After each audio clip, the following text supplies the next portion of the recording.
Halo Nexien. Apa kabar? Luar biasa. Ada yel-yelnya gak sih kali Nexien? Kak Dennis gimana kak? Gimana? Terus aku ngomongnya gimana? Luar biasa? Oh enggak? Gimana? Halo Nexien gitu ya? Oke. Oh, halo Nexien, bagaimana kabarnya? Luar biasa. Wah, keren juga ya. Ada ini gak sih di balik itu ada sesuatu something gak sih yang biasa kalau yel-yel tuh kan ada di balik itu ada sesuatu gitu kan? Ini ada nggak? Nggak ada ya? Sukacita, mantap. Oke, berarti nggak usah doa lagi ya, karena tadi doanya udah banyak. Izinkan saya perkenalkan diri dulu. Nama saya Alberto, saya suami dari istri saya Inggar Anggita yang di atas. Thank you banget. Saya masuk ke Malang itu tahun 2021 bulan Juni. Saya gabung dengan GPD Zion Altar itu kurang lebih di bulan November Desember lah. Which is saya baru 4 tahun di sini, baru ngerti lah kayu tangan seperti apa, budaya-budaya Malang seperti apa, Jawa Timur seperti apa. Saya asli dari Jakarta soalnya. Istri saya lahir besar di Jakarta. Saya ikut orang tua saya pindah. Cuma saya kurang lebih 20 tahun di Jakarta. And then karena ada rencana Tuhan akhirnya kita pindah ke Malang. Itu different story lagi, ada hal yang menarik dan akhirnya kita di sini. Anak saya ada 2, yang pertama Abigail itu di teens, and then Michelle di apa di bawah teens ya? Little Sheep ya? Little Sheep, oke. By the way, thank you buat kesempatannya ya. Saya nggak ngerti loh, Nexien lihat apa dari saya, cuma kesempatannya keren banget. Jadi saya dijadikan pembicara di sini. Apa yang mau saya bagikan di sini bisa sama-sama kita renungkan, bisa kita sama doakan. Karena ini POV dari saya. Jadi mungkin ya saya punya pengalaman beberapa tahun untuk dalam tanda kutip mentoring atau enggak assign beberapa pasangan. Dan itulah dari hasil beberapa itu saya buatkan presentasi ini bersama juga beberapa jurnal penelitian. Kalau agak membosankan, sorry, tapi ini penting banget buat kita. Oke, yang pertama saya pengen tahu dulu deh, yang udah kerja siapa? Boleh tunjuk jari nggak? Yang udah kerja, oke. Yang kuliah sambil kerja? Mantap. Yang kuliah aja? Yang kuliah aja, coba deh yang kuliah aja. Oke. Yang sudah nikah? Cuma saya sama Ko Yosef ya? Ko Yosef gak ada ya? Berarti cuma saya sendiri udah nikah ya? Berarti boleh dibilang saya sedikit lebih unggul dalam hal pengalaman dong, iya gak sih? Itu trik marketing sebenarnya. Oke. Dari presentasi ini ada 2 poin yang ingin saya sampaikan. Ini kan kita judulnya kan Beyond the Sparks ya. Jadi saya ingin kita bareng-bareng ngerti satu hal. Sparks itu bisa berbahaya, bisa enggak juga. Tergantung. Tuhan bikin kita sedemikian rupa sehingga kita tuh bisa dipergunakan menjadi alatnya. Tapi dalam diri kita ada free will, ada choice. Free will yang sama yang dipakai oleh Adam, yang akhirnya Adam jatuh dalam dosa. Nah, sedikit banyak saya ingin ngebahas di sisi ini. Jadi ada 2 tujuan utama yang mau kita sampaikan pada hari ini. Yang pertama, agar kita bisa memahami diri kita dan orang lain berkaitan pada saat kita lagi jatuh cinta. Weh, mumpung ping semua ya. Buat panitia sorry ya, aku baru tahu, aku gak ada baju warna biru, gak ada baju warna pink, dan gak ada baju warna putih. Jadi baru tahu sekarang rata-rata baju kerja semua kan, jadinya oh iya ya biar kelihatan anak muda kayak gimana ya, jadilah seperti ini, jadi mohon dimaklumi. Oke, gak apa-apa lah ya. Terus yang kedua, saya ingin sama-sama kita renungkan bahwa dalam setiap season hidup kita ada Tuhan Yesus. That's the most important thing in our life, Tuhan Yesus. Jadi saya harap bagi teman-teman yang belum lahir baru, belum terima Tuhan Yesus sebagai Tuhan dan Juru Selamat, jadikan kesempatan ini untuk kita semua menerima Tuhan Yesus sebagai Tuhan dan Juru Selamat. Karena apapun porsinya, apapun message-nya, cuma Roh Kudus lah yang bisa memperbaiki hidup kita. Cuma Roh Kudus yang bisa membuat kita berjalan sesuai dengan rencananya. Ingat loh, kita ada free will. Dan free will-nya itu, gara-gara dilakukan oleh satu orang manusia bernama Adam, jatuh kita semua dalam dosa.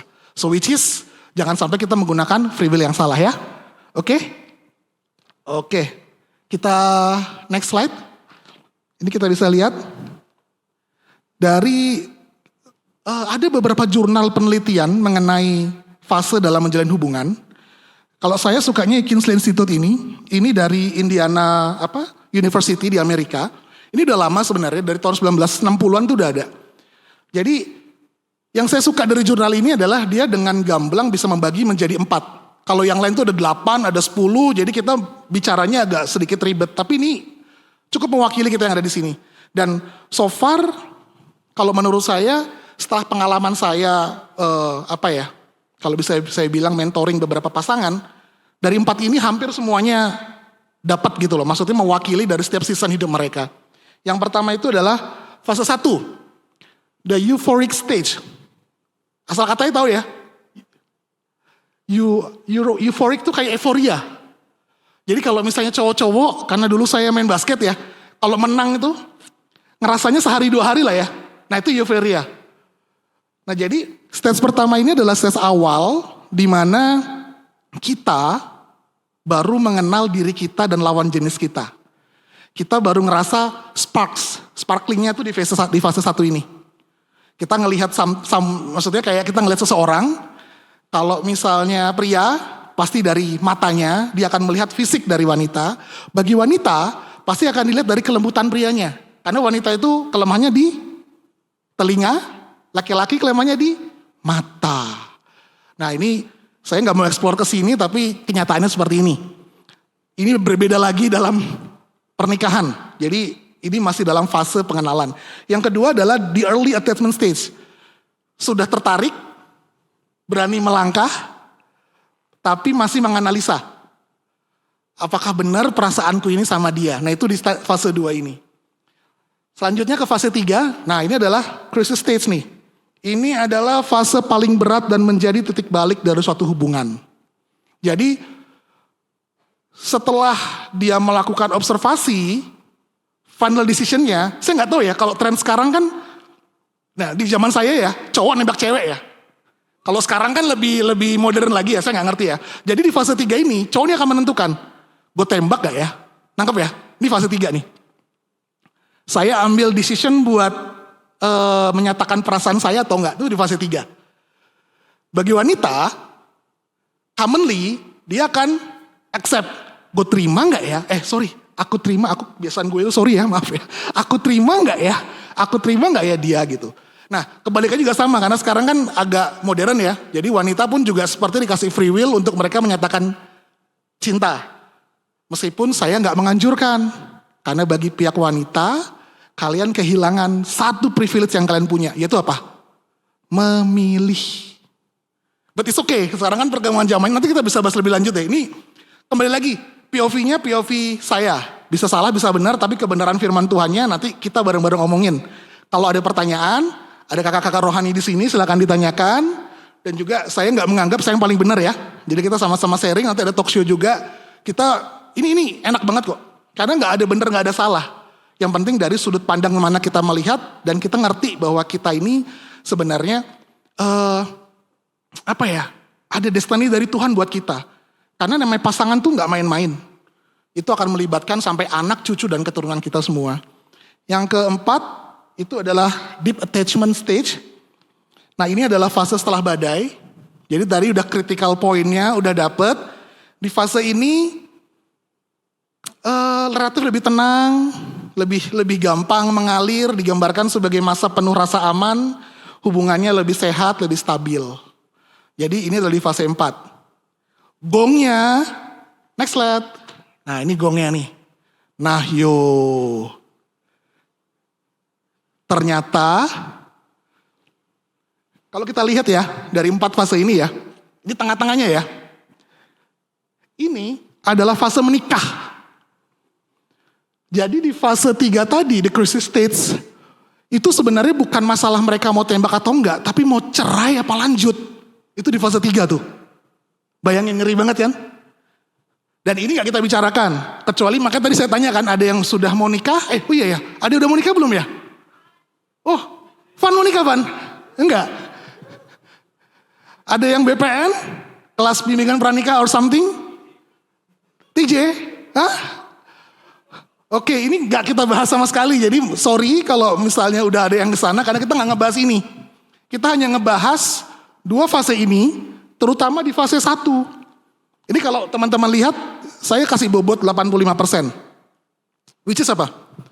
Kebahagiaan kalian dalam pernikahan di sini ditentukan di stage 1 sebesar 85% ini. Waduh, mateng gak? Fase 1 itu fase awal baru mau nembak loh. Fase 1 tuh fase awal di mana kita mau yes or no sama orang tersebut. Tapi itu menentukan 85% dari kebahagiaan pernikahan kita. Dan berarti apa? Kalau kebahagiaan pernikahan artinya apa? Kebahagiaan kehidupan kita. Karena kehidupan dan pernikahan gak bisa dipisahkan. 15% sisanya dibagi 3. Dan gak sama rata. Untuk masing-masing orang ada yang di sini 10%, di sini 2,5%. Jadi 15%-nya itu 3 ini. Tapi 85% di fase 1. Dan fase itu akan menentukan paradigma kalian, identitas kalian, kepribadian kalian, orientasi berpikir kalian, sugesti kalian, dan yang terakhir apa? Trauma kalian. Stage 1 ini berlangsung kurang lebih 2 tahun, antara 6 bulan sampai 2 tahun. Tapi selama 2 tahun itu ketika kalian berinteraksi dengan lawan jenis kalian, suka gak suka segala macam, akan membuat paradigma kalian itu berubah. Dan menentukan pernikahan kalian sebesar 85% dari kebahagiaan kalian. Dan ini real. Kita udah ketemu banyak pasangan, ketika mereka curhat sama kita, baik yang udah nikah maupun yang belum, turun, ujungnya di fase 1 masalahnya. Nah apa sih nih fase 1 nih? Ayo kita lihat bareng-bareng ya. Oke, di next slide. Nah ini dia. Fase 1, ini ada ciri-cirinya nih. Bisa kebaca kan semuanya kan? Saudara gak perlu jelasin lagi, udah ngerti lah ya nih. Ini fase honeymoon ketika segala-galanya terasa indah dan menggebu-gebu. Waduh. Jadi kalau misalnya ada pasangan yang mau nikah, tapi perasaannya masih menggebu-gebu, sebenarnya patut dipertanyakan. Udah ngelewatin fase mana aja dia? Oke, yang kedua, di fase ini otak memproduksi banyak dopamin. Tahu kan dopamin? Dopamin itu agak-agak kayak candu. Orang yang ngedrugs, ganja, narkotika, dopaminnya tuh tinggi banget. Dan ini adalah hormon yang menciptakan sensasi bahagia seperti efek candu. Sebaliknya, bagian otak yang memproses penilaian negatif sangat menurun. Daripada itu, kekurangan pasangan di fase ini seringkali nggak kelihatan. Jadi bagi cewek yang butuh perhatian, ketika cowoknya nggak ngasih perhatian di fase ini aman-aman aja. Ada mereka yang kok cuek, kok Valentine gak dikasih WhatsApp, gak dikasih apa-apa. Nah di fase 1 nih oke lah, aman-aman aja. Nah di fase 2, nih yang kita bahas cuma 2 fase ini. Dan saya akan menitik beratkan ke fase 1. Di fase 2, ini masa euforia udah berakhir. Hubungan mulai mencari ritme yang lebih stabil. Yang kedua, cinta berubah menjadi keterikatan yang lebih dalam. Kita gak cinta lagi berdasarkan fisik, tapi lebih kepada kepribadian, kecocokan. Tapi kita masih nyari mix and match nih. Cocok gak ya? Tapi udah mulai aman.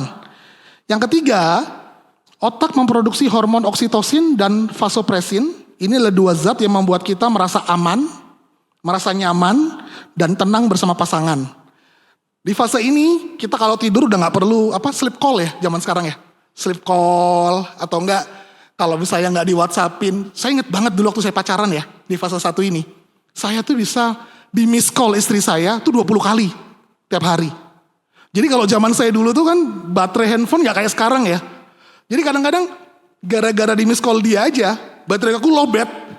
Which is apa? Waduh, mau sebel juga udah terlanjur cinta ya, gak mau gimana lagi gitu kan. Nah ini kalau udah masuk ke fase 2 udah gak perlu lagi. Makanya dibilang hubungan lebih terasa realistis, mulai mengenal pasangan apa adanya, tahu kelebihan sekaligus kekurangan, tetapi memilih untuk bertahan. Yang keempat, fondasi kepercayaan dan rasa saling memiliki sudah mulai terbentuk. Boleh next slide-nya? Ini sedikit mau saya jelaskan. Di fase 1, ini adalah fase awal dari ketertarikan sampai menjalin hubungan. Jadi pertama kali kita suka, sparks-nya muncul ke lawan jenis, sampai kita jadian di awal-awal, nah itu fase 1. Nangkep ya? Jadi ini cuma agar kita ngerti diri kita ya. Jadi fase 1 tuh gini. Aku suka sama istriku, namanya Inggar. Dari pertama kali aku tertarik sama dia, pasti aku lihat fisiknya dulu dong. Dan terus terang aku pertama kali jatuh cinta karena fisiknya. oh, istriku cantik banget gitu pikirku kan. Kita pertama kali ketemu tuh di lapangan basket, istriku jadi cheerleadernya, dia datang dari jalan sana. Aku langsung, ini dia yang gue cari selama ini nih. Kita main di parkir Timur Senayan waktu itu kan lagi hype-hype-nya kan segala macam. Waktu dia datang tuh ke sini tuh deg udah diminta nomor telepon juga grogi. Nah itu dari awal itu sampai dengan akhirnya setahun 2 tahun kita pacaran lah. Nah itu fase 1. Oke, kebayang ya arahnya ya. Fase 2. Fase 2 itu dari 2 tahun tadi lah. Karena ini 6 sampai 24 bulan. Which is kalau kita bisa examine lebih lanjut lagi. Setelah ini sebelum awal nikah. Maksudnya belum nikah tapi udah mulai ke arah pernikahan. Itu berhentinya di sini. Nangkep ya? Nih sorry kalau agak teknis. Yang mau saya garis bawahin ini adalah. Ini muncul di. Jadi gini. Kembali lagi tujuan awal kita pengen mengenal diri kita. Di fase 1, hormon yang sangat bergejolak itu adalah dopamin. Plus satu lagi, nanti kita akan bahas di next slide-nya. Ada hormon yang namanya adrenalin, tahu nggak? Ditambah lagi akan ada oksitosin sama serotonin. Ini hormon ngeri banget guys.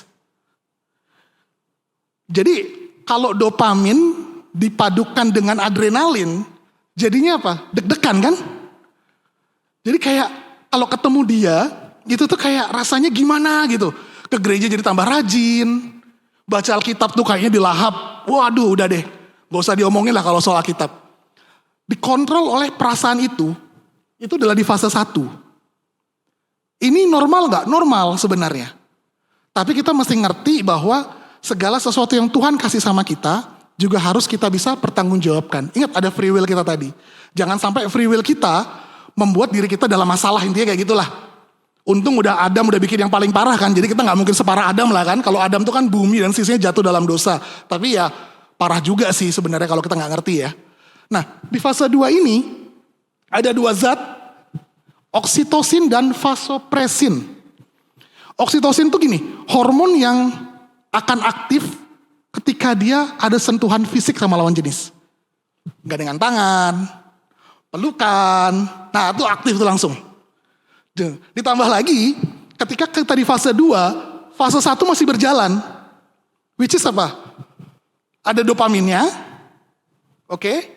Ada adrenalinnya, ada namanya tadi oksitosinnya, ada vasopresinnya. Oksitosin sama vasopresin itu sebenarnya hormon yang dimiliki oleh seorang ibu kepada anaknya. Jadi dia itu bisa merasakan kasih dari anaknya, bisa mencintai. Ibu-ibu tuh kalau udah punya anak, aduh keren banget. Bapak-bapak kalah deh. Dan ini adalah membantu proses persalinan. Jadi ketika mau melahirkan gak terlalu sakit karena dia kebayang bahkan ada anaknya akan lahir. Nah ini hormon ini yang bekerja. Masalahnya, hormon ini bekerja di saat kita relatif masih muda. Dan itu lagi menggebu-gebunya. Fun fact-nya adalah, hormon ini tuh ada sebenarnya dari kecil. Dan itu akan terus membesar sampai umur 15 tahun sampai 25 tahun. Selama 10 tahun itu kan, fase 1 kan berganti-gantian kan. Jatuh cinta yang sama ini gak jadi. Jatuh cinta yang sama ini gak jadi. Ulang dari awal lagi kan. Jatuh cinta sama yang ini gak jadi. Ini fase 1 akan muter terus. Fase 1, fase 2. Gagal maning kan, ditembak, ditolak. Fase 1 lagi, fase 2 lagi. Gagal lagi, fase 1. Dan itu menggebu-gebunya terus ada. Yang jadi masalah adalah, mohon maaf ya, bagi mereka yang mempunyai latar belakang keluarga yang kurang baik. Dia kurang pernah dipeluk sama ayahnya.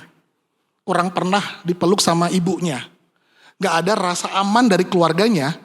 Pada saat dia menjalin hubungan di fase 2 ini, dia akan cenderung lebih meningkat. Which is apa?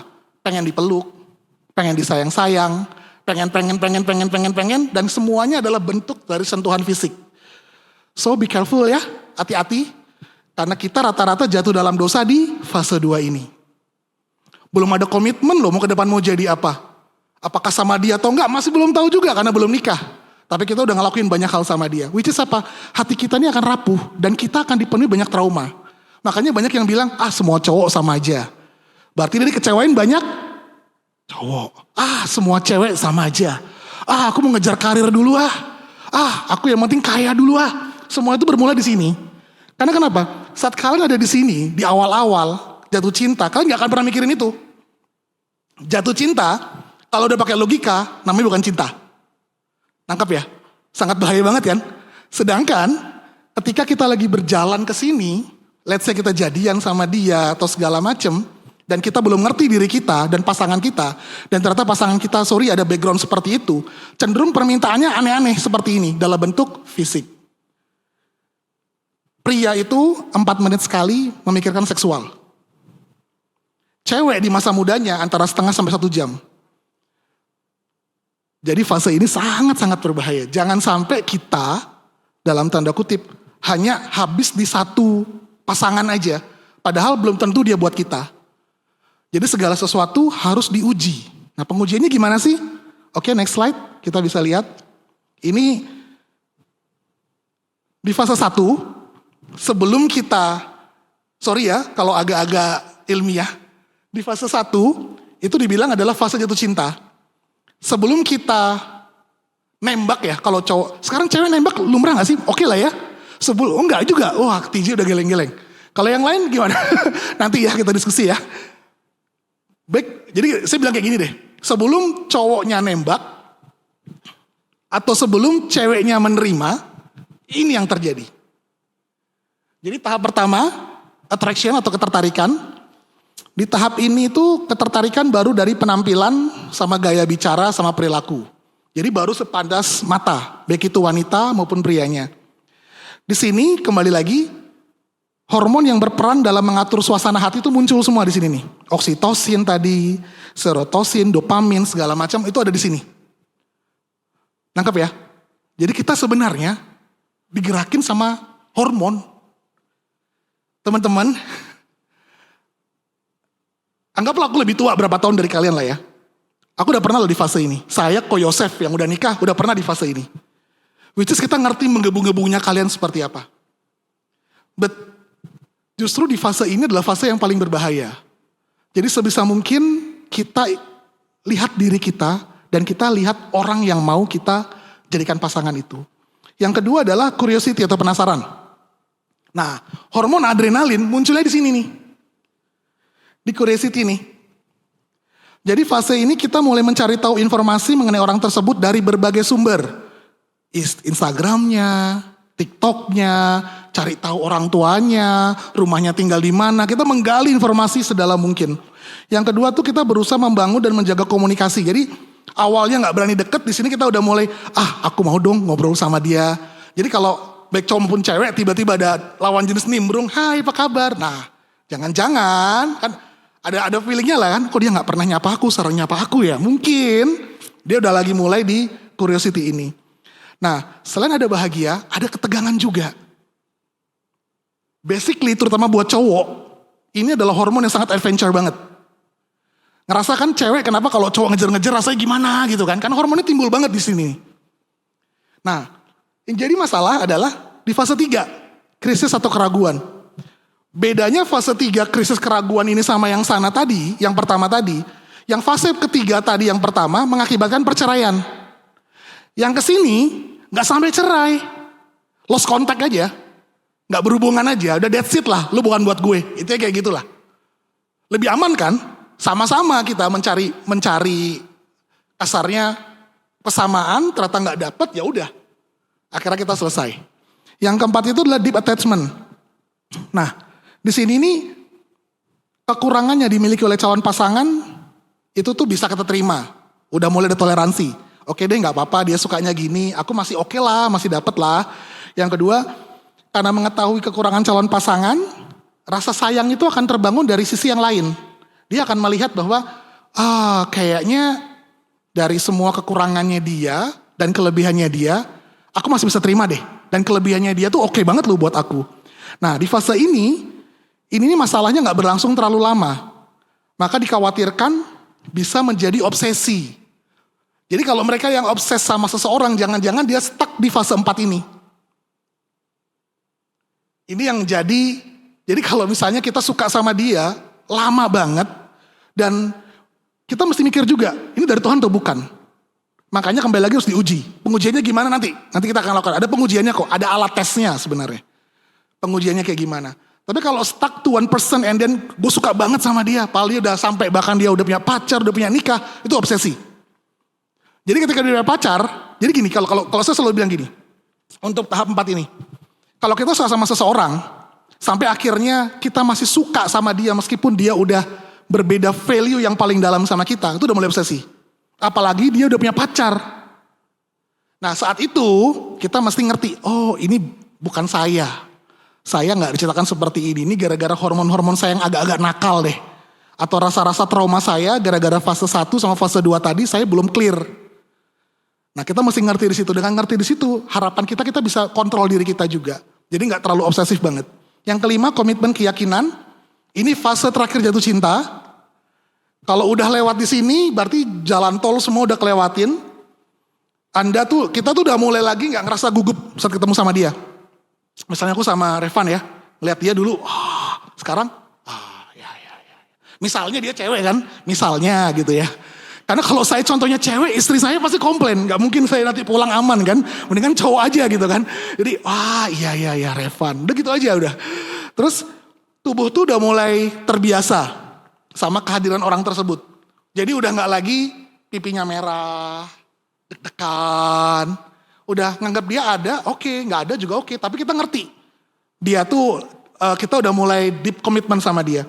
Nah, kalau udah berhasil mencapai tahapan ini, berarti keraguan dan kesulitan terhadap calon pasangan kita udah clear. Kita udah nggak ada hambatan lagi mengenai dia ke kita. Oke, the tricky point is this. Bagi cowok, jangan pernah nembak cewek sebelum fase 5. Nangkep ya? Bagi cowok, jangan pernah kalian nembak cewek. Nembak apa ya sekarang? Perlu nembak gak sih sekarang? Masih nembak ya?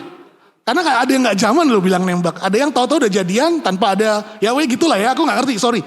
Nun sewu nih, kalau misalnya salah-salah ya.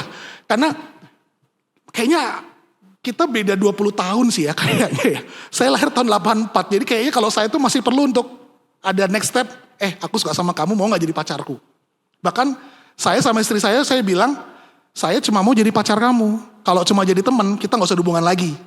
Sampai segitunya saya. Tapi gak tahu ya, kalau di sini masa seperti ini mungkin lebih modern lagi ya. Cuma intinya adalah gini, kita gak boleh nembak. Jangan sekali-kali nembak kalau fase 5 belum clear.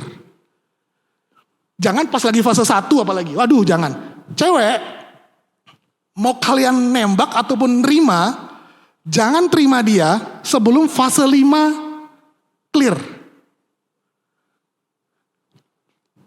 Ini pembuktiannya bahkan bisa sampai ke Alkitabiah, cuma kita gak usah masuk ke sana.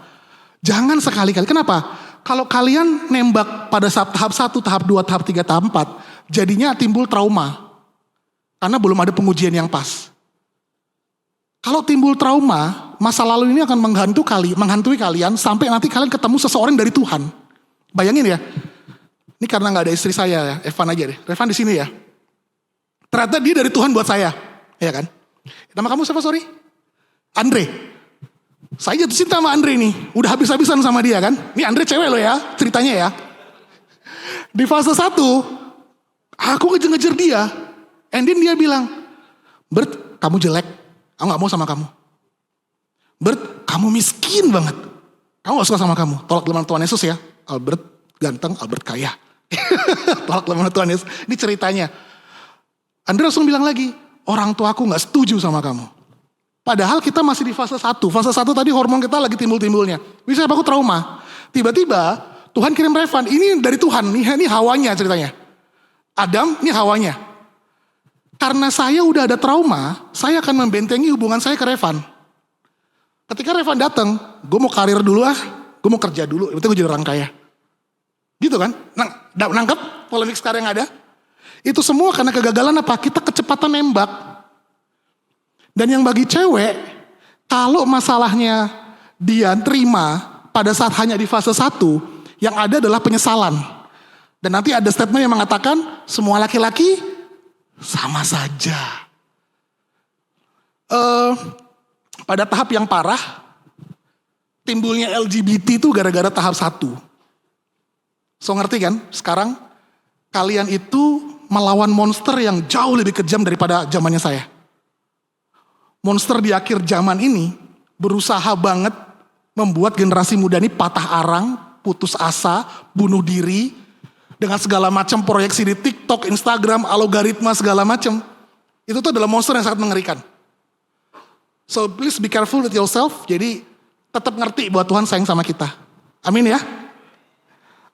Ini paradigma umumnya nih. Boleh next slide? Di fase 1 pertanyaannya. Boleh nggak naksir sama yang beda agama? Boleh nggak? Ada yang geleng-geleng, ada yang aduh udah terpaksa nih. Boleh nggak? Yang kedua, boleh nggak naksir sama yang jauh lebih tua? Maksudnya entah yang cewek lebih tua tapi jauh banget, 10 tahun gitu. Udah kayak om-om lah ya. Yang ketiga, boleh nggak naksir sama yang sudah punya pacar? Waduh, mantap. Yang keempat, boleh nggak cari pacar di dating app? Boleh? Yang terakhir nih, apa sih kriteria pacar ideal? Oke, langsung aja ke fase 2. Pertanyaannya kayak gini, orang tuanya nerima aku nggak ya? Kalau pasanganku punya gaji yang lebih besar, aku nyaman nggak ya? Bagaimana kalau pasanganku itu berbeda suku, ras, dan budaya? Yang terakhir, bagaimana kalau kita berdua punya beda prinsip, beda nilai? Basically, di fase 1, pertanyaannya selalu dimulai dari boleh nggak, boleh nggak, boleh nggak. Pertanyaan kedua selalu pertanyaan yang butuh jawaban kompleks. Butuh jawaban yang panjang lah, uraian kata-katanya panjang. Itu di fase 2. Fase 1 is rata-rata yes or no. Tapi tahu nggak teman-teman? Di fase 1 ini itu justru 85% kebahagiaan pernikahan kita ada di pertanyaan ini semua. Dan harus dijawab sesuai dengan kebenaran firman Tuhan. Jadi saya mau ngajarin gini, ada 3 hal cara kita memandang Alkitab. Yang pertama sebagai produk sejarah. Kita lihat sejarahnya, dari Kejadian sampai Wahyu. Kejadian, Keluaran, Imamat, Bilangan, Ulangan itu sejarah semua. Ada yang kedua sebagai moral kompas. Jadi berdasarkan kitab Amsal, Mazmur, kitab dari Rasul Paulus, semuanya itu menjadikan moral kompas buat kita. Yang ketiga, kita melihat Alkitab sebagai firman Allah yang hidup. Saya harap di next gen kita melihat Alkitab sebagai firman Allah yang hidup. So which is apa? Kita tahu bahwa kita butuh Tuhan. Kita tahu setiap firman yang kita ucapkan gak akan kembali ke kita dengan sia-sia. Karena kenapa? Kembali lagi, monster yang kalian hadapi di generasi ini jauh lebih mengerikan daripada zaman saya. Kalian butuh Tuhan. Butuh Roh Kudus. Kalau belum percaya bahwa Tuhan Yesus adalah benar-benar Tuhan, datang ke Ko Yosef. Buktikan kok Yesus adalah Tuhan. Jangan biarkan keraguan itu diam aja di situ. Karena gini, sebaik apapun, seilmiah apapun presentasi kita, jurnal-jurnal kita kumpulin semuanya, tetap ada kekurangannya. Dan kekurangannya hanya bisa diisi oleh firman Tuhan. Jadi pertanyaan ini gak akan kita jawab, tapi coba teman-teman cari ya di firman Tuhan. Bisa didiskusikan, kalau ada yang homesel sama ketua homeselnya, silakan ditanya, boleh gak sih beda agama? Karena sekarang, saya percaya gini, di zaman baru ini kita gak lagi mengajarin soal, kalau kita baca di Yesaya ya, di Yesaya 55 ayat 11, itu dibilang gini, firmanku yang keluar dari mulutku, ia tidak akan kembali kepadaku dengan sia-sia. Jadi, teman-teman, ayo cari. Boleh gak ini semua? Saya harap back to Bible. Jangan lihat di Instagram kayak gimana sih, di TikTok trennya kayak gimana sih. Kalau kita nggak ada pengalaman di sini, teman-teman di sini banyak yang ada yang sekolah Alkitab, boleh ditanya kok, terbuka akan hal ini. Karena kenapa? Ini adalah pertanyaan yang harus kalian cari dan ketemu jawabannya sendiri. Karena kalau saya ngasih tahu, nggak akan rema dalam kehidupan kalian. Saya bersyukur ya di gereja ini, maksudnya kalau kita di ibadah umum ya, itu tuh nomor teleponnya Om Simon sama Bu Hana tuh selalu ada di sana. Kalau mau didoain tuh segala macam. Bagi kita yang masih muda, boleh mempertanyakan pertanyaan ini. Saya yakin Om Simon akan senang banget jelasin. Dan kita bersyukur, Bapak Gembala kita juga adalah pengajar Alkitab. Pengajar di mana kok? Jadi segala filosofi dalam pengenalan firman Tuhan tuh ada semua. Saya bersyukur banget. Setiap kali saya ibadah di sini, terutama kayak kemarin ya, hari Sabtu. Pokoknya tiap minggu saya ke sini. saya dapat renungan yang baru lagi, saya dapat pengetahuan yang baru lagi dari Alkitab. Bahkan beberapa dari khotbahnya Om Simon di hari Sabtu, itu akan menjadi kuis nanti kita. Ntar ada kuis ya, hadiah 100.000, lumayan kan? Bisa buat ya beli coklat lah. Meskipun ya gak besar, tapi ya lumayan ya namanya berkat kan. Jadi inti dari semuanya ini, saya pengen kita back to Bible. Jadi cari kebenarannya di firman Tuhan. Tanya ke kayak apa ya, teman rohani yang bisa dipercaya. Tanya sama Tuhan, aku mesti nanya ke siapa? Ke kakak-kakak rohani yang ada di sini. Tanya semuanya mengenai hal-hal seperti itu, terutama di fase 1 ini. Ini sangat penting banget. Oke, apa yang harus kita lakukan? Nih next slide-nya. Ini ayat favorit saya. Oke. Di fase 1, pertama, berdoa dan berserah kepada Tuhan Yesus. Klise, simple, tapi sulit dilakukan. Pernah gak sih kita, ketika hormon adrenalin kita lagi puncak-puncaknya, kita nanya Tuhan? Pernah gak sih kita, ketika kita lagi jatuh cinta sama seseorang, kita doa dan puasa? Padahal, itu akan menentukan 85% kehidupan kalian nanti. Ada satu hal, ini ntar bisa dibaca sendiri ya. Waktu saya berapa ya, Van ya? Panjang ini, 5. Wah, ntar lagi diseret turun saya. Oke, langsung aja yang ke bawah. Tidak semua pasangan berasal dari Tuhan. Ada free will dalam diri kita. Ketika Tuhan udah ciptakan satu pasangan berupa Hawa, ketika kita nolak, Tuhan juga gak maksa loh. Ya udah kamu cari yang lain aja. Akhirnya kita miss pasangan dari Tuhan ini. Makanya saya selalu bilang, setiap pemberian yang baik dan setiap anugerah yang sempurna datangnya dari atas, diturunkan dari Bapa segala terang. Yang cariin kita pasangan tuh Bapa kita. Bapa kita di surga. Padanya tidak ada perubahan atau bayangan karena pertukaran. Gak ada apa, gak ada konsekuensi.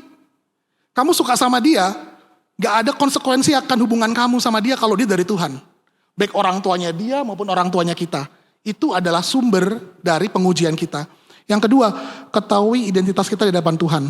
Make sure diri kita masih ada trauma gak ya sama lawan jenis. Make sure kita ngerti bahwa Tuhan tuh kan ciptain kita kan pribadi yang merdeka ya. Kalau kita ketemu pasangan yang toksik, tapi kita tahu bahwa identitas kita benar, kita gak akan bisa diapa-apain sama dia, kita akan ngerti. Jadi yang paling benar adalah kita selalu melihat cara pandang Tuhan sama kita. Tuhan lihat kita apa sih? Tuhan tuh ngeliat kita sebagai pribadi yang Tuhan sayang sama kita. Tuhan mati di kayu salib buat kita. Hal ini yang harus kita introspeksi tiap hari. Yang ketiga, terbuka sama orang tua sebagai figur otoritas tertinggi. Terlepas dia kenal sama Tuhan atau enggak. Ada gak di sini orang tuanya yang belum percaya Tuhan Yesus sebagai Tuhan dan Juru Selamat? Boleh tahu? Udah percaya semua lah ya. Nah, kalau itu aman. Tapi maksud saya gini, orang tua itu adalah konfirmasi terbaik yang bisa kita jadikan arahan atau petunjuk apakah seseorang itu dari Tuhan atau bukan. Terlepas daripada dia sudah kenal Tuhan, orang tua kita sudah kenal Tuhan atau belum. Meskipun dia punya pikiran kolot, saya gak mau ya anak saya nikah sama orang yang bukan dari Batak. Nah misalnya, saya dulu pernah tinggal di Siantar, saya gak ada marganya, jadi agak kesulitan bagi saya untuk mendekati wanita-wanita dari Medan.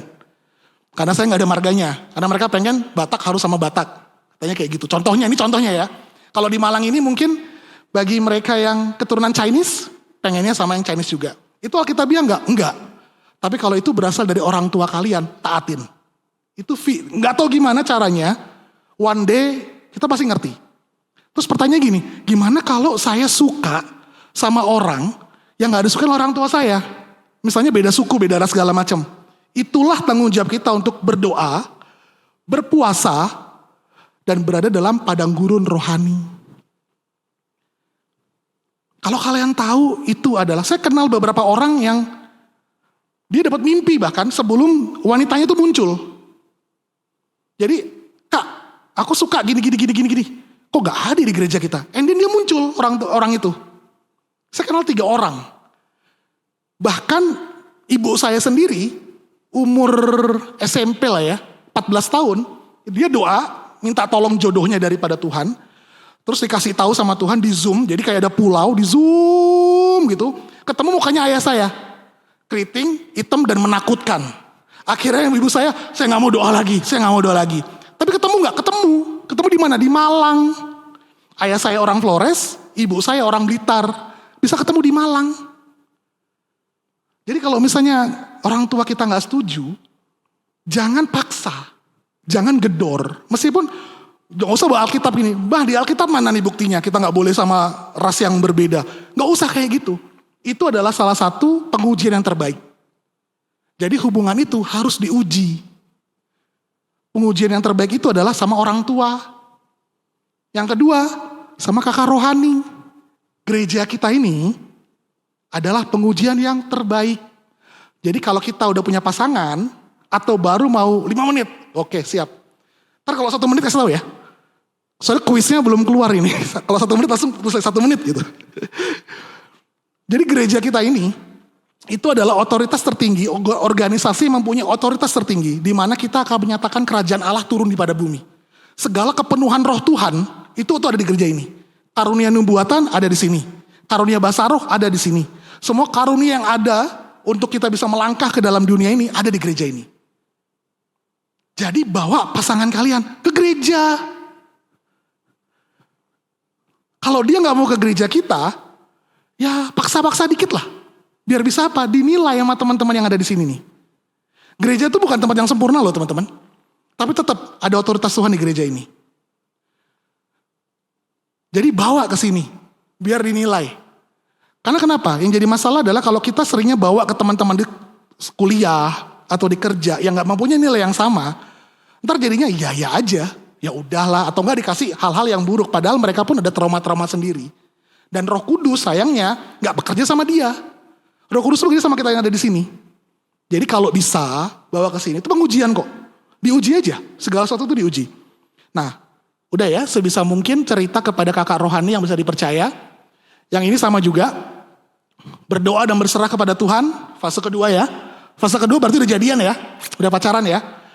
Yang kedua, jaga kekudusan. Ladies please take charge. Kalau kalian berpasangan, kontrol kekudusan itu di wanita. Pria 4 menit sekali pikirannya selalu seksual. Nangkep ya? Kenapa pria suka mepet-mepet kalau pacaran kan? Ini fakta kok. Gak usah ditutupin. Ini beneran. Jadi kalau wanitanya gak kuat, kalian akan jatuh ke dalam dosa kekudusan. Which is apa? Traumanya banyak banget. Kita udah mentoring beberapa orang yang gara-gara jatuh dalam area kekudusan, dia punya false belief yang parah banget. Yang kita untuk mengatasinya pun ya kita perlu sama-sama doa dan puasa. Tapi ada Tuhan Yesus. Jadi jangan khawatir. Maksud saya bagi kita yang udah jatuh dalam dosa ini masih ada harapan kok. Yang penting kembali ke Tuhan Yesus. Yang belum jangan coba-coba. Karena untuk bisa memperbaiki itu lebih susah lagi. Karena kita mesti mengkoreksi dalam banget. Dan traumanya banyak banget pasti. Sedikit bicara fakta. Tuhan bilang kan 2 orang itu ketika nikah jadi satu tubuh ya. Bisa bayangkan setelah itu gak lagi sama dia. Itu akan menjadi suatu hal yang sangat menyakitkan. Dan masih banyak lagi. Hubungan harus disiap diuji. Keterbukaan sebagai kunci. 1 menit lagi. Next slide. Oke. Ini kuisnya. Apa hubungan Keluaran 38 ayat 8 dengan inner beauty seorang wanita? Dibuatnyalah bejana pembasuhan dan alasnya dari tembaga dari cermin-cermin para pelayan perempuan yang melayani depan pintu kemah pertemuan. Oke? Sampai akhir bulan Februari. Boleh cari di ChatGPT, boleh di Grok, boleh di DeepSeek, boleh dimanapun, monggo. Mau tanya kemana aja boleh. Kalau dapat orang pertama, saya kasih 100.000. Sampai akhir bulan ya, akhir bulan Februari ya. Nanti kalau saya lagi saya biasanya hari Minggu. Datengin saya aja, Kak jawabannya ini. Kalau benar langsung ku transfer 1 itu juga. Harapannya kalau kalian melidiki dengan baik, kalian akan ngerti betapa Tuhan, betapa seorang wanita yang mempunyai inner beauty yang luar biasa dari Tuhan, itu lebih sempurna dan lebih dicari daripada seorang wanita yang memperkaya dirinya dengan riasan, dengan make up dan sebagainya. Dan bagi para wanita, kalian akan ngerti, kalian itu berharga. Bukan karena di depan, tapi di dalam. So please cari. Kalau ketemu silahkan. Pokoknya mau di WhatsApp, mau gimana, uangnya 100.000 masih aman lah. Jangan minta lebih daripada itu. Ntar istri saya marah-marah lagi. Oke, penutup. Yang terakhir, slide terakhir, dari 30 detik terakhir. Ini adalah, Mazmur hafalan saya. Berbahagialah orang yang tidak berjalan menurut nasihat orang fasik, yang tidak berdiri di jalan orang berdosa, dan yang tidak duduk dalam kumpulan pencemooh dan sebagainya. Siapa dirimu sekarang menentukan pasanganmu kelak. Kita ini adalah magnetnya. Jadi kalau misalnya teman-teman lagi di sekolah, orang yang duduk di depan, orang-orang pinter akan kumpul sama orang-orang pinter. Orang-orang yang males akan kumpul sama orang-orang yang males. Orang-orang yang gak suka belajar, yang suka nyontek akan kumpul sendiri. Jadi kalau kalian pengen dapat pasangan yang sempurna dari Tuhan, kita yang harus memperbaiki diri kita di hadapan Tuhan. Kita janganlah sekali-sekali berjalan menurut nasihat orang fasik. Jangan juga berdiri di jalan orang berdosa. Dan jangan duduk terhadap kumpulan pencemooh. Jangan gosip. Intinya kayak gitulah ya. Tapi gak apa-apa lah gosip tipis-tipis kan untuk ini. Jadi intinya dari semuanya itu adalah kita gak usah repot sebenarnya cari yang mana dari Tuhan atau bukan. Yang penting kita fokus sama Tuhan. Orang itu akan datang di saat yang tepat. Di waktu yang tepat. Dan kalau kita memperbaiki diri kita sama Tuhan, magnet kita ini adalah magnet yang orang-orang dari Tuhan. Percaya deh, kalian yang ada di sini, spend time waktu kalian di sini. Orang lain kan pada ke tempat-tempat yang lain ya, ada yang ngedugem lah, ada yang Valentine kemana lah, ada yang ke Batu kemana. Kalian ada di sini tuh dapat privilege banget dari Tuhan. Kalian udah melakukan suatu tindakan iman yang benar dengan cara apa? Memperbaiki diri kita di hadapan Tuhan. Jadi intinya adalah mending kita fokus sama Tuhan. Gak apa-apa kalau ada sparkling, it's okay. Kalau kalian jatuh cinta gak apa-apa. Yang penting semuanya diuji dan biar Tuhan yang menyatakan kepada kita siapa orang yang akan menjadi pasangan kita. Ingat loh ya, kita nikah cuma bisa sekali. Seumur hidup sampai anak dan cucu kita. Oke? Mungkin demikian presentasi dari saya. Kurang lebihnya saya mohon maaf dan semoga jadi berkat ya. Tuhan Yesus berkati. Thank you. Ya, sekali lagi kita berikan tepuk tangan yang paling meriah buat Kak Albert. Terima kasih. Thank you so much. Luar biasa. Sharing yang sangat luar biasa dari Kak Albert ya. Ini kayaknya pertanyaannya sih udah kejawab semua ini. Udah sangat lengkap ini yang disampaikan. Silakan. Langsung makan aja kita. Ya itu ya. Itu tadi. Oke. Ya, jadi... Mau kita langsung aja ya? Boleh. Ya? Langsung ke pertanyaan. Karena ini ada banyak juga pertanyaan, kayaknya banyak teman-teman yang penasaran juga ya. Ya. Seru. Tentang percintaan itu selalu ya, Next Gen ini paling semangat pertanyaannya. Kalau bisa talk show-nya 3 jam gitu mereka mau gak?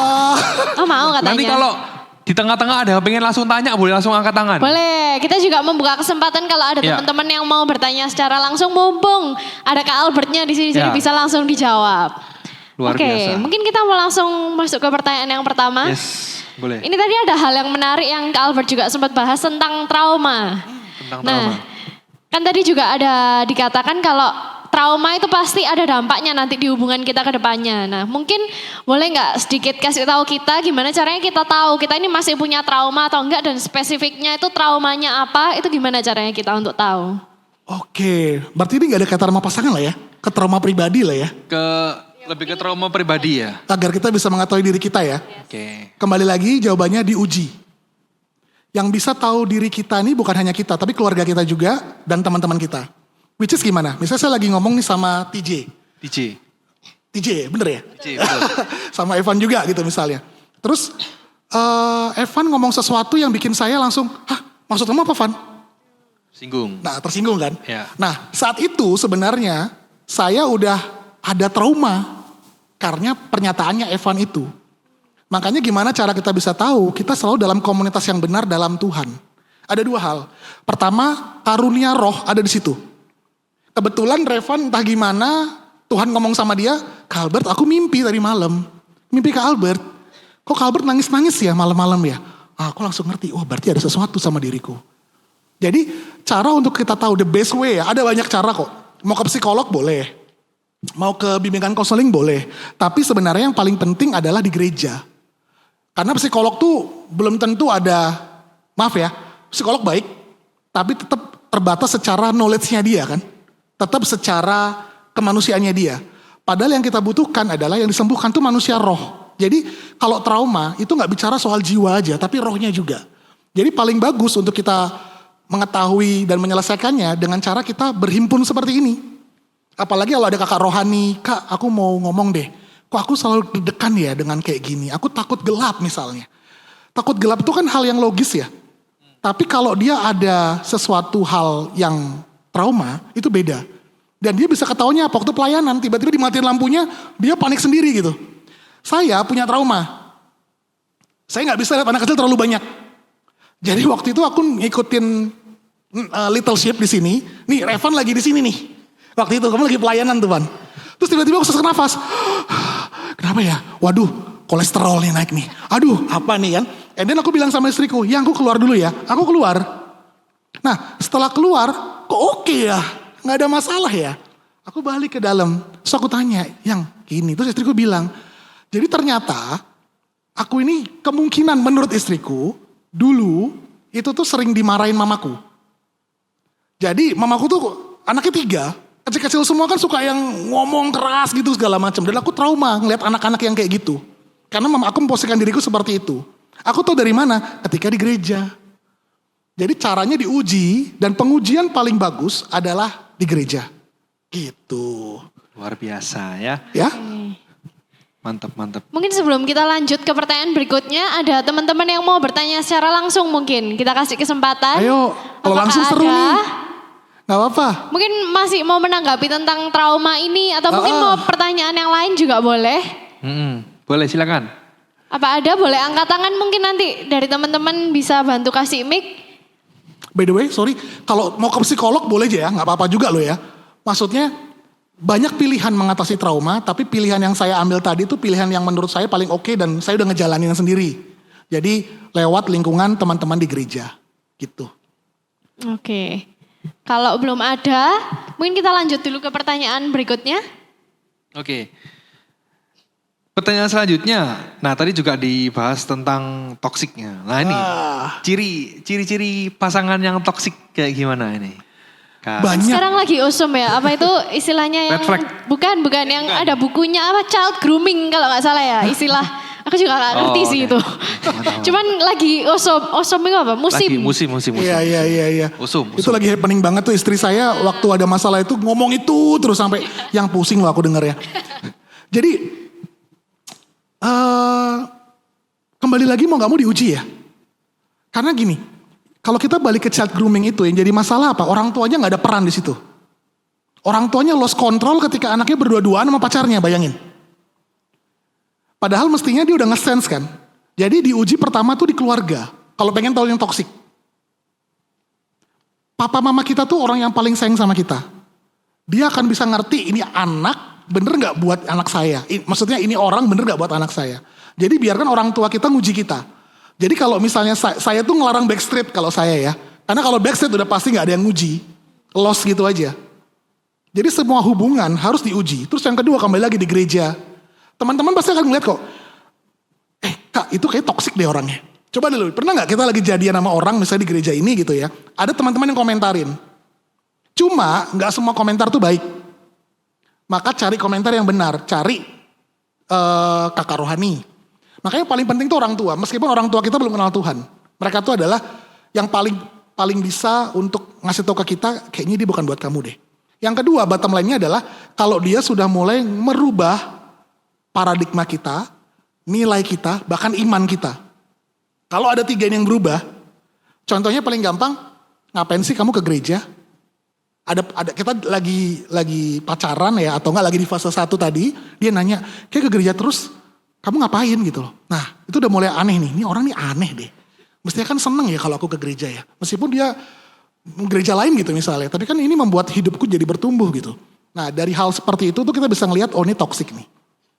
Jadi jangan ngerubah 3 hal itu. Identitas kita jangan mau dirubah sama dia. Nilai-nilai kita jangan mau. Paradigma kita gak mau. Ketika nanti udah nikah, baru nanti bakal ada kayak, apa ya? Ya, kayak ibaratnya ngalah. Tapi posisinya udah nikah. Tapi inget loh, sebelum pernikahan, fase 1, fase 2 udah kelewatin semua kan? Berarti memang dalam waktu proses pernikahan udah sama-sama diuji.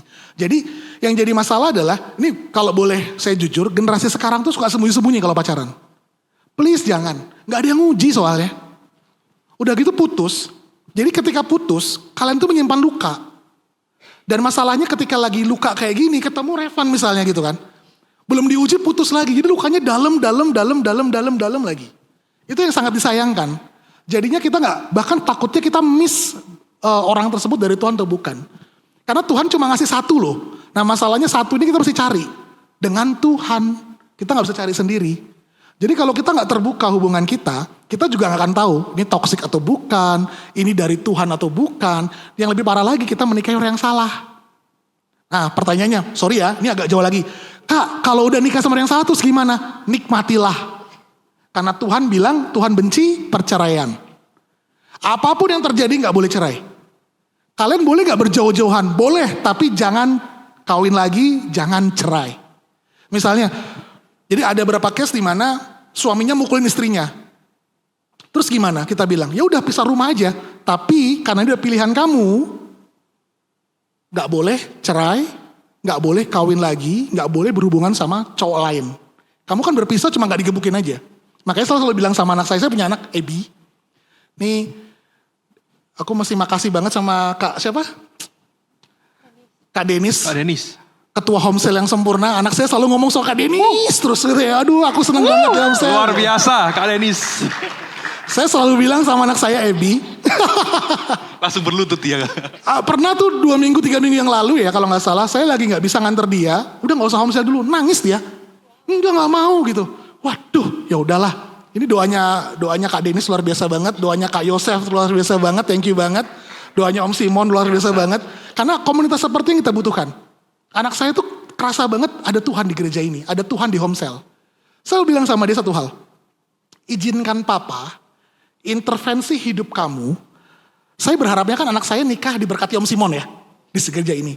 Sebelum Om Simon meletakkan tangannya di kepala kamu untuk menikahkan kamu sama pasangan kamu, izinkan Papa intervensi bahkan sampai H-1 menit.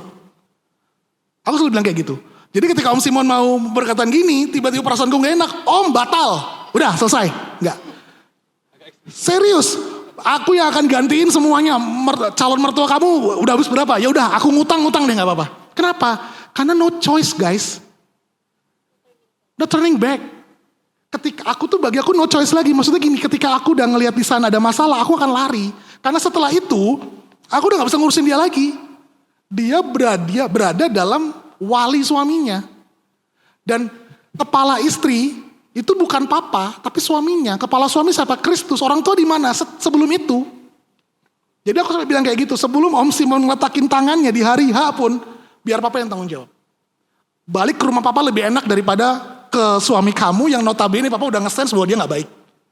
Jadi aku se-ekstrim itu ya kalau aku ya. Anakku dua-duanya cewek soalnya dan kita punya pengalaman banyak ngurusin banyak pasangan. Rata-rata orang tua tuh udah nge-sense loh. Bahkan H-1 hari itu udah nge-sense. Dan yang jadi masalah gimana? Kalau udah ada kekerasan fisik, kalau udah ada abuse kayak tadi, karena kenapa? Kasihan anaknya, kasihan cucunya. Aku sampai bilang, udah gak apa-apa. Bukan berarti aku ngejagain terlalu banget, enggak. Cuma kan kita tuh ada karunia roh dalam diri kita. Kita nge-sense kok, kita bisa ngelihat kok, ini dari Tuhan atau bukan. Nah gitu, sedikit panjang ya, sorry ya. Oke, ini tadi kurang lebih kita banyak bicara juga tentang peran orang tua ya dalam hubungan. Betul. Ini mungkin juga ada pertanyaan yang masuk, pertanyaannya, Kak kalau misalnya orang tua sudah nggak ada gimana? Siapa yang akan jadi otoritas tertinggi? Wah keren banget, ini tadi saya bicara banyak orang tua, terus gimana ya, ini penting banget sih. Usahain kalian, pertama-tama aku say sorry dulu, karena ini pasti berat buat kalian semua, tapi jangan takut. Tuhan Yesus tuh kuat banget dalam diri kalian. Jadi yang pertama, kalian terima Tuhan Yesus ya sebagai Tuhan dan Juru Selamat. Kita boleh kok beradu, kalau misalnya ada yang menyangkal ketuhanan Tuhan Yesus, setelah dari sini kita boleh kok bertukar pikiran. Karena saya dulunya logis banget. Saya tuh, istriku psikolog ya S1 ya. Semua alat tes psikolognya dia itu ke aku. Tahu gak yang, sorry ya, aku berdiri nih. Gambar, dikasih chat dibuka, terus kita disuruh ngasih tahu kira-kira nih gambar-gambar apa. Nah istriku tuh ngasih ke aku terus, ini gambar apa yang, itu waktu semester 3, semester 4. Jadi kesimpulannya dia adalah aku adalah orang yang paling logika. Aku selalu bertanya, bener gak dunia diciptakan selama 6.000 tahun? Karena Tuhan bilang 6 hari diciptakan, 1 hari 1000 tahun di mata Tuhan. Sedangkan mungkin ratusan juta tahun. Aku selalu bertanya-tanya hal yang logis. Dan ada jawabannya ternyata di Alkitab. Kita kurang ngulik aja ya. Apa ngulik ya? Kurang mempelajari Alkitab aja. Padahal jawabannya ada. Jadi bagi mereka yang gak punya orang tua, kalian punya Tuhan Yesus, kalian punya Bapa di surga, kalian punya Roh Kudus sebagai pengganti ibu kalian. So which is apa? Please, terima Tuhan Yesus sebagai Tuhan dan Juru Selamat. Dengerin kata Roh Kudus, sensitif. Kemarin di ibadah umum, Om Simon bilang, God speaks. Tuhan tuh selalu pengen ngomong sama kalian. Karena kalian punya Tuhan yang menjadi Bapa kalian. Kalian langsung berhubungan sama Tuhan, tuh keren banget sebenarnya. Tapi memang keadaan kalian kurang begitu baik. Yang kedua, please juga punya komunitas yang baik dan benar. Baik di gereja maupun di luar gereja. Yang tadi Mazmur 1, berbahagialah orang yang tidak berjalan menurut nasihat orang fasik. Yang tidak berdiri di jalan orang berdosa dan yang tidak duduk dalam kumpulan pencemooh. Tetapi yang kesukaannya ialah Taurat Tuhan. Dan yang merenungkan Taurat itu siang dan malam. Ia seperti pohon yang ditanam di tepi aliran air yang menghasilkan buahnya pada musimnya dan tidak layu daunnya. Apa yang kelakir? Apa saja yang diperbuatnya berhasil. Itu bapak kalian. Daud pun ditolak loh. Daud tuh punya ibu, punya ayah tapi gak pernah ngurusin dia. Samuel datang pun gak dianggap anak dia. Baru Samuel bilang anakmu cuma ini ya. Yang ketujuh mana? Baru muncullah Daud. Jadi yang kedua adalah kalian punya komunitas yang baik dan benar. Gereja ini adalah gereja yang baik dan benar. Ini agak pribadi boleh gak ya? Boleh Kak. Aku udah nguji gereja ini berkali-kali. Serius, pengajarannya, semuanya. Bahkan Tuhan yang ngemimpin aku sendiri masuk ke gereja ini ke depan sana. Itu Ko Yosef pernah dengar cerita aku waktu itu. Lewat apa? Pokemon. Beneran. Kalian tuh sangat beruntung berada di gereja ini. Doa-doanya Om Simon, Bu Hana, penyembahannya semuanya tuh bener-bener kalau kalian resapin. Itu bisa menjadi panduan buat hidup kalian dalam kerohanian kalian. Kalian juga ada Ko Yosef di sini, ada Kak Mei di sini. Jadikan mereka tuh tempat kalian untuk beradu. Beradu dalam arti berlabuh ya tepatnya. Jadi intinya kalau kalian seperti itu hati-hati pilih teman di luar sana. Dan punya komunitas yang baik di luar sana dan juga dalam gereja. Mungkin itu jawabannya. Luar biasa. Dengan Semangat tepuk ya. tangan Kak Albert dong. Jawabannya sangat luar biasa. Semoga yang bertanya paham ya dan semakin peka, lebih sensitif lagi sama Roh Kudus. Next. Oke, boleh. Mungkin ini ada satu pertanyaan yang mungkin jawabannya cukup singkat ya. Tentang Kak, kami sudah kenalan sebulan, lalu kami pacaran LDR dan dia juga selalu mengingatkan ke gereja. Bahkan mengenalkan ke orang tua. Apakah itu sudah menjadi pasangan yang cocok untuk ke hal yang serius? Sudah kenal 1 bulan, LDR, selalu diingetin ke gereja. Udah dikenalin juga ke orang tua. Apakah ini sudah cukup untuk kita menilai dia sebagai pasangan yang cocok? Silakan. Oke, kalau kita bicara soal orang yang tepat ya. Ini POV-nya di saya ya. Jadi saya minta maaf. Kalau dia dibilang orang yang tepat, dia harus melewati 3 hal bagi saya. Dia berada di waktu yang tepat, dia berada di tempat yang tepat, dan dia berada dalam kondisi yang tepat. Kalau saya nggak menyarankan LDR. Karena LDR itu miskin pengujian. Karena kan jauh terus kan. Dan karena hubungannya jauh, hormon-hormon kita tadi tuh timbulnya lebih sering. Jadi fase yang bisa 6 sampai 24 bulan bisa lebih loh sebenarnya. Gara-gara LDR itu. Tapi kembali lagi, otoritas tertinggi di orang tua, tapi biarkan diuji. Jadi saya nggak mau jawab yes or no. Saya tuh inget banget. Jadi waktu kuliah itu ya, sebenarnya ya, saya tuh keterima di UB, Brawijaya di Jakarta.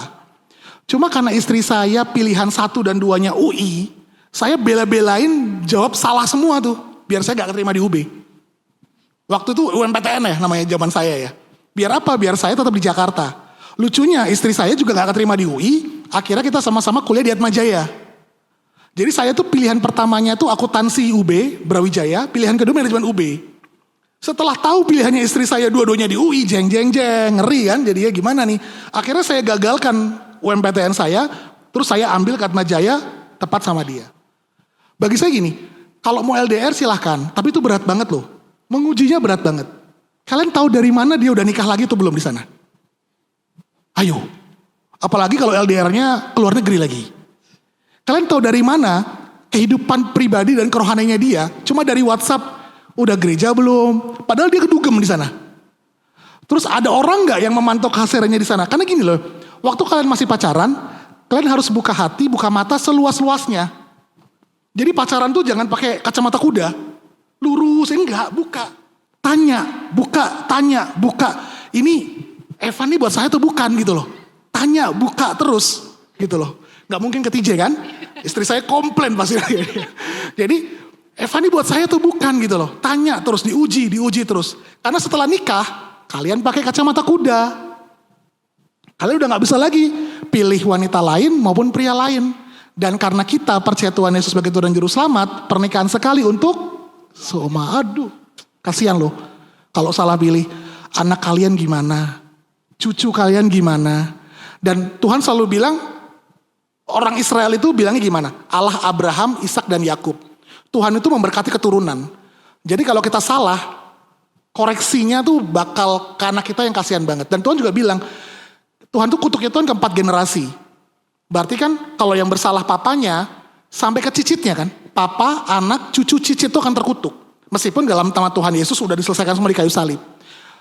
Maksud saya adalah gini, jangan main-main sama hubungan. Jadi lebih baik gagal terbang daripada gagal mendarat. Itu prinsip dalam berhubungan. Prinsip dalam pernikahan. Kalau nggak yakin mau nikah, mending nggak usah nikah, nggak apa-apa kok. Paulus pun menyarankan, mending kamu hidup seadanya dirimu aja. Tapi karena kamu nggak tahan, ya udah nikah aja. Tapi basically, mending kita gagal take off daripada gagal landing. Karena konsekuensinya sampai ke anak cucu kita, dan yang paling menderita siapa? Kita. Baik itu sebagai pria maupun sebagai wanita. Mungkin gitu. Tapi ini POV saya ya, sorry ya. Oke. Semoga cukup menjawab ya. Semoga cukup menjawab. Dan mungkin sebelum kita lanjut ke pertanyaan berikutnya, untuk teman-teman yang mau bertanya, NGL-nya ini masih dibuka. Tapi minta tolong untuk yang di lantai 1 ini pakai hashtag kuliah atau hashtag kerja sebelum nulis pertanyaannya, supaya kita tahu, oh ini pertanyaan yang untuk dibacakan di lantai ini gitu. Oke, mungkin boleh lanjut ke pertanyaan berikutnya. Lanjut. Ini aku pilih yang agak personal aja biar dia dapat jawaban ya. Dia tanya, Kak, apakah living together diperbolehkan? Walaupun masing-masing dalam pasangan sudah punya komitmen. Kayaknya pede banget ya. Wede. Menarik ini. Ini soalnya dikasih klaim ya. Masing-masing dalam pasangan sudah punya komitmen gitu. Berarti statusnya udah pacaran ya? Harusnya udah sih. pacaran. Harusnya Atau sih, iya. mungkin temenan kan cowok cewek. Kecuali di luar negeri ya. Luar negeri kan sering kayak gini Ya ya. nggak tahu sih yang tanya ya. Oke, kita ambil Anggap aja asumsi. pacaran Udah lah, pacaran. asumsi, ya. Ya. Dan dia living together. Aduh. Kalau saya udah pasti bilangnya jangan ya. Jangan memberikan kesempatan kepada Si iblis. yes. Oke, tutup ya. Belum. Jadi udah kayak gitu doang Oke, saudara ketok Cindy. palu ya. Oke, mungkin langsung kita, berarti tadi udah langsung ketok palu ya, itu jawabannya Ya, mutlak. Sekomitmen-komitmennya ya. Ini Iya. tak perjuangan loh si Andi. Saya tuh agak ragunya gini, karena cowok itu 4 menit sekali berpikiran seksual loh. Terutama sama mereka yang disukain. Gitu. Sebenarnya buat cewek ngeri gak sih? Ini cowok gue ngapa-ngapain gue gak ya nanti ya kan gitu kan nanti jadinya kan. Iya. Deg-degan loh. Terus udah kayak gitu, setelah kalian living together ternyata gak jadi. Meskipun gak ngapa-ngapain. Terus ketemu sama cowok atau cewek yang dari Tuhan. Mau gak kalian declare bahwa kalian pernah living together? Coba deh. Misalnya, nih Revan ya. Nutupi. Aku ceweknya. Nih Revan. Van, aku udah living together dulu 2 tahun sama cowokku gini. Mau gak nih cowoknya terima aku? Kan gitu ya. Terus yang kedua. Ini agak panjang dikit ya Bapak ya. DJ ya. Orang ini bukan milik kalian. Ini milik Tuhan. Nangkep ya? Pasangan kalian ini sebelum sah dalam pernikahan itu miliknya Tuhan. Bahkan bukan milik orang tuanya loh. Kalian akan bertanggung jawab sama Tuhan loh nanti jadinya. Karena meskipun kalian gak ngelakuin apa-apa, jadi dalam konteks pernikahan kekristenan itu udah sampai tinggal bersama. Jadi kalau misalnya dulu orang Israel itu mau nikah, pada saat mereka nikah, papanya cowok sama cowoknya tuh pergi. Jadi mereka gak langsung nikah, gak langsung bareng-bareng berdua. Jadi papanya cowoknya akan bilang ke ceweknya, ke orang tua ceweknya, izinkan saya pergi karena saya mau bangun rumah buat kamu, buat anak saya dan anakmu. Jangka waktunya kurang lebih maksimal 1 tahun. Nah, selama setahun ini orang tua cowok nih dia ngebangun rumah, segala macam. Dan dia nggak ngasih tahu ke pihak wanita, ke mempelai wanita ini udah suami istri loh, padahal udah sah, serah-serahan udah ada, udah semuanya gitu. Setelah udah pergi bangun rumah, setelah udah jadi, dia bisa kapan aja jemput mempelai wanitanya itu. Makanya kan kalau kita lihat kita ini kan mempelainya Kristus. Tuhan Bapa kita itu udah kasih rumah kita di surga sana kan. Tuhan Yesus akan balik lagi ngambil kita untuk dapat rumah di sana. Jadi konteks dua menjadi satu daging itu bukan hanya konsep space and time, tapi juga konsep dalam rumah, ruangan. Saya sama istri saya selalu komitmen. Kalau ada, meskipun dalam pelayanan ya, kalau ada orang nebeng sama saya dan lawan jenis dan cuma berduaan di mobil ya, ceweknya di belakang, saya di depan. Gak apa-apa saya supir Grab. Karena konteksnya Tuhan itu space and time. Jadi kalian meskipun gak pakai meskipun komitmen, tinggal sama-sama itu udah suami istri loh. Tuhan itu ngeliat itu udah sesuatu yang sakral.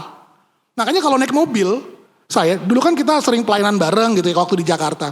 Kalau ada teman-teman cewek saya selalu bilang, boleh gak berdua?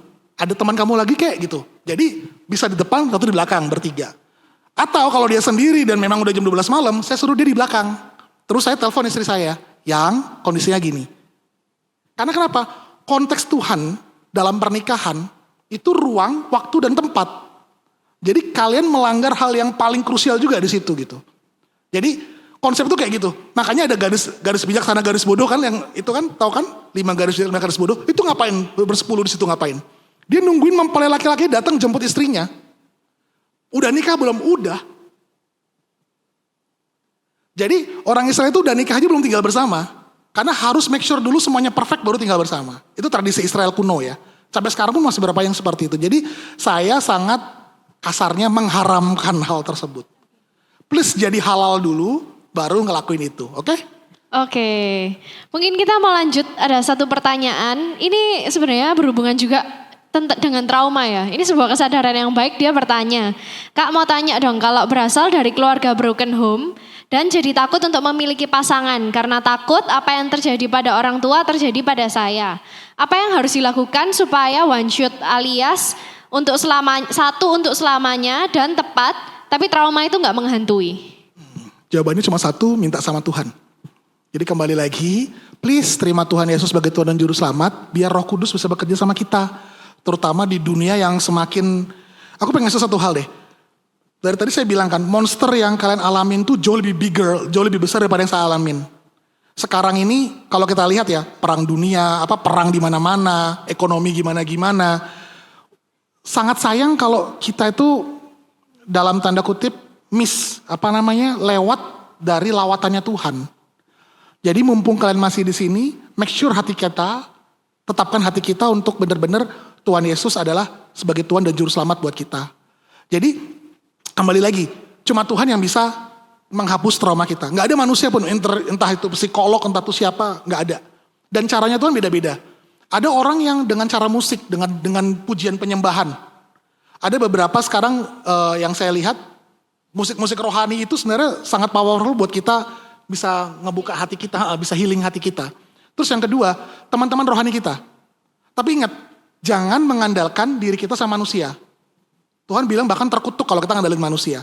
Maksud saya dari tadi yang mengatakan bahwa berada dalam komunitas gereja, itu karena Tuhan bilang gini, di mana 2 atau 3 orang berkumpul, aku hadir di tengah-tengah mereka, dan apa saja yang mereka minta dalam namaku akan kuberi. Kalian butuh teman di gereja ini. Dan gereja ini adalah tempat yang paling terbaik untuk kalian mencari teman yang baik. Meskipun ya kasarnya ya, gak semua orang dewasa rohani sih. Tapi gak apa-apa. Karena di gereja Tuhan tuh ada urapan Tuhan di situ. Kasih karunia Tuhan tuh komplit di situ. Jadi untuk menghilangkan trauma ya dengan cara seperti itu. Dan nanti pasti akan ada revelation berikutnya di mana kita bisa ngerti, oh trauma ini akhirnya harus saya hilangkan. Gitu. Oke, ini sebenarnya waktunya kita udah hampir habis, tapi kita lihat masih ada 2 pertanyaan yang menarik, jadi mungkin boleh dijawab Okay. singkat-singkat ya Kak Albert. Iya. Oke, untuk pertanyaan yang ini, bagaimana jika kita seamin tapi tidak seiman? Jadi konteksnya ini Kristen dan Katolik, Kalau terkait pernikahan gimana? Apa yang harus dilakukan selain menyerahkan diri kepada Tuhan? Istri saya Kristen, saya Katolik dulu. Wah, jeng. Pertanyaan ini agak panjang jawabannya, jadi saya skip aja ya. Karena ada hal yang mendasar yang mesti diomongin dalam hal ini. Saya terlalu skip aja, agak panjang soalnya saya jelasin. Kan waktunya kan dikit kan ya. Karena dulu saya Katolik, istri saya Kristen. Prosesnya panjang, saya sama istri saya itu pacaran 9 tahun. Nah, untuk bisa menjawab pertanyaan ini, saya ingin menjabarkan 9 tahun itu saya ngapain aja. Sehingga akhirnya saya bisa terima Tuhan sebagai Tuhan dan Juru Selamat. Dan akhirnya saya bisa pulih dan akhirnya bisa menyatu dengan istri saya. Jadi agak panjang, jadi aku skip dulu yang ini ya. Oke. Oke, berarti kita pertanyaan terakhir. Jadi baiknya kita pacaran berapa lama sebelum kita memutuskan untuk menikah? Ini tujuannya buat mencegah perceraian. Waduh, gak ada batasan khusus ya berapa lama pacaran. Memang kalau dibilang tahap 1 tadi kan 2 tahun ya. Cuma yang paling penting kalau bagi saya cuma satu, pengujiannya tadi. Kualitas kita, gini. Semakin terbuka kita, semakin kita bisa diuji. Semakin kita lolos banyak pengujian, akan meminimalisir hal-hal yang akan terjadi dalam pernikahan nanti. Seberapa banyak kalian mau diproses waktu pacaran, akan menentukan seberapa bahagia kalian dalam pernikahan kalian. Nah itu intinya. Oke, nangkap ya tadi. Jadi pertama terbuka, karena dengan terbuka kita bisa teruji. Dalam teruji, ketika udah diuji akan ada proses. Nah, seberapa banyak kalian mau diproses, seberapa banyak kalian mau terbuka, seberapa banyak kalian mau diuji, akan menentukan seberapa besar keberhasilan rumah tangga kalian nanti. Intinya kayak gitu sih. Waktunya sih kita nggak ada. Pengalaman saya yang setahun nikah, terus oke aja banyak. Ada yang 9 tahun pacaran berantakan juga ada. Jadi nggak variabelnya nggak bisa ke situ, tapi lebih kepada kepenilaiannya tadi. Kepengujiannya tadi. Oke deh. Ya mungkin itu pertanyaan terakhir. Maaf kalau teman-teman ada yang Sudah tanya tapi belum Mungkin nanti kalau masih belum puas sama jawabannya boleh lanjut sesi berikutnya privat ya diganti. Ya. Siap. Sangat terbuka kan ya Kak? Ya. Siap. Ya. Oke. Kalau gitu kita mau sama-sama tepuk tangan dan kita mau ucapin terima kasih buat Kak Albert buat Terima sharingnya. kasih.